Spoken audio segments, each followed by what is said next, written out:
Korporata Elektroenergjike Shqiptare vijon të monitorojë në mënyrë të vazhdueshme situatën hidrike në të gjithë kaskadën e Drinit në një periudhë të shënuar nga rënje e ndjeshme e prurjeve natyrore për shkak të mungesës së rreshjeve.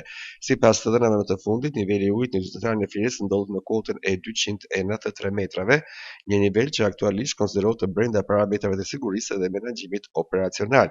Ndërkohë, prurjet natyrore kanë zbritur në rreth 400 metër kub në sekond nga afro 1500 metra kub në sekond që u regjistruan në mesin e muajit janar. Kjo rënje e fortë reflekton drejt për drejt mungesën e rreshjeve të shiut dhe borës në pellgun ujëmbledhës, duke ndikuar në rezervat ujore të kaskadës. Burime nga kesh bëjnë me dije se situata po ndiqet në kohë reale, ndërsa nuk ka shkarkime në hidrocentralin e Thjerëzës.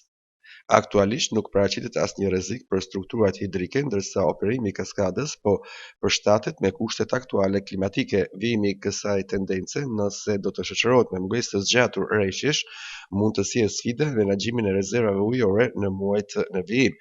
Megjithatë, Kesh siguron se ka skenar të parashikuar për çdo zhvillim të mundshëm, duke synuar garantimin e furnizimit me energji elektrike dhe stabilitetin e sistemit energjetik në vend.